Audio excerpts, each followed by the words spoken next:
This is a fly that's fished in warm water a lot of times. Some people fish it in salt water, but I'm specifically tying these for a warm water lake. This is a Gamakatsu B10S, and I have some 3/0 waxed monocord Danville. This is gray. So we want to start the thread and run back to the bend. This uses foam, and you need some kind of flash. I'm going to use this Flash Boom Mirage pearl color, and then we're going to use some bucktail. The bucktail forms the tail of the fly. And I'm just going to tie this in kind of a black and white for no other reason than I'm going to take it in black and white. On a bucktail, if you remember, the part of the bucktail that's closest to the body of the deer is going to have the most hollow hair. This is going to tend to flare, and I don't want flare. And as we go up toward the top, the hair will get less hollow and more firm. I want to take out just a small clump, maybe half a grade school pencil's worth. And I want to do this the same way. Usually always do it. Separate a clump and push down with the scissors to get them at the base, and then just trim off. And at that point, the length of the tail doesn't matter that much. You can make it shorter, you can make it longer, whatever you prefer. But I do want to get out the shortest of the short hair, so I'll hold about in the middle and do that. And then I want to grip it toward this back, and if I've gotten the fibers out of alignment, as you can see I do here, they're not lined up anymore. And so what I want to do is I just want to even them up. And then this is some hard as hull head cement. Doesn't matter what you use. I just happen to have this on my tying desk. I'm going to take this hard as hull and just brush the ends of bucktail with that. And I'm going to tie this in pretty much over the hook point and wrap forward a little bit. Then I'm going to put some white bucktail on top of that. Again, pull my bucktail from the center, pull out about half a grade school pencil's worth. I don't want it to be much longer than the existing tail, and a little smaller clump than what I've got on there now. So now I'm going to even that up, just like I did the other clump. And same little thing. Just a dab of head cement. This will keep the fibers together, and will also keep them from pulling out. I want to wrap back to the bend, and then once I'm there, I'm going to take some Flash Boo, and I want about 4 or 5 strands. If I get more than that, I'm not going to worry about it too much. And then I want to put these in with kind of the 2/3 and 1/3 thing that we talked about. I want to hold it about 2/3 of the way down the length of the flash, and then I want to put it around the thread, bring it up on top. Just a little arranging there. I'm going to take a wrap over that, fold the rest of it back,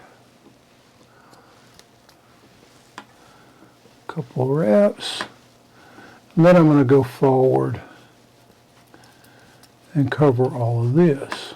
Okay, that's the tail. And you can leave that flash long. What I like to do is kind of buckle it and cut it so it's not all the same length. You can make it fit your aesthetic. That's what I'm going to do. And usually at this point, I've got to drop off, and I'm going to take my foam and pick that up.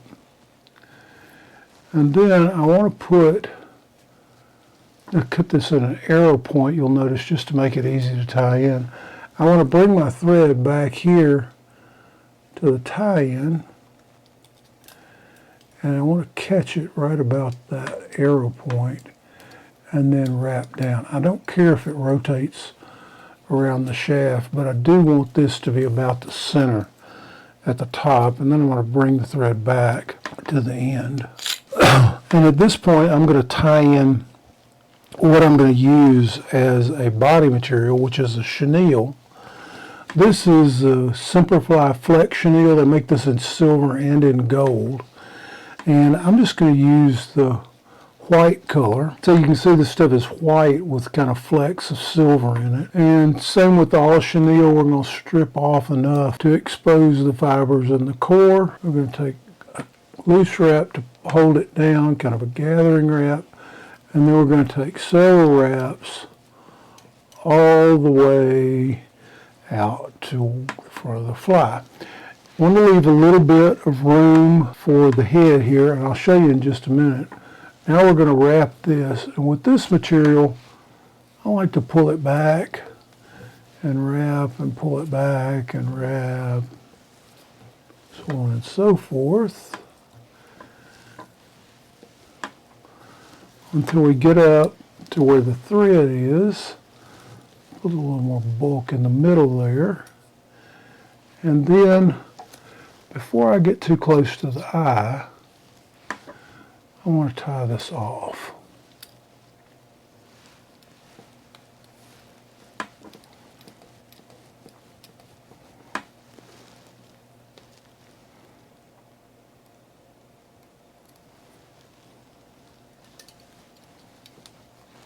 And I want to pull back and clip off anything that might foul in the eye. And now all I have to do is pull forward, work this back to the back, pull forward, and come across the top. If I trim this straight across, and I keep a pair of sewing scissors around just to do this kind of stuff with. Well, I'm going to make a long straight cut, and I want to leave a real collar. This is a topwater lure, or fly, so when you cast it out and pop it back, this will catch the water and makes a gurgling sound. Now I'm going to pick up my extended whip finisher. This is just a little longer. They make these in two sizes. This one's, I guess, about 2 inches. The normal one's about 1 inch. And then I'm just going to take a normal kind of whip finish around, and take another whip finish around there and pull that one tight. And that is a gurgler. Thank you for watching. Subscribe for all our videos and tight lines.